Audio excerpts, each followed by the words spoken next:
Israel যুক্তরাষ্ট্রের হামলায় ইরানের সর্বোচ্চ নেতা আয়াতুল্লাহ আলী খামেনি নিহত হওয়ার খবর ছড়িয়ে পড়ার সাথে সাথে ইরানের মাথা যেন কোনোভাবেই ঠিক নেই। নিজেদের পরাজয় হবে এমন ভয়ের কোনো ছাপই নেই ইরানি যোদ্ধাদের। ইরান ঠিকই মুহুর্মুহু মিসাইল মেরে ইসরায়েল ও যুক্তরাষ্ট্রকে নাজেহাল করে তুলেছে।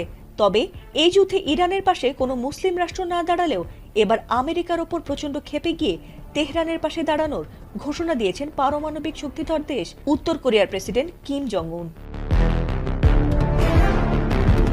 আমেরিকার শত্রু দেশ ইরানের সঙ্গে অনেক আগে থেকেই ভালো বন্ধুত্ব রয়েছে কিম জং উনের। আর ইরানের ওপর হঠাৎ ট্রাম্প নেতানিয়াহুর যৌথ বিমান হামলা মোটেই সহজভাবে নেননি উত্তর কোরিয়ার এই শক্তিশালী নেতা। সবার আগে তিনি এই হামলার প্রতিবাদ জানিয়ে বলেছিলেন যে ইরানে এটি তাদের মোটেই কোনো সামরিক হামলা নয়, বরং তা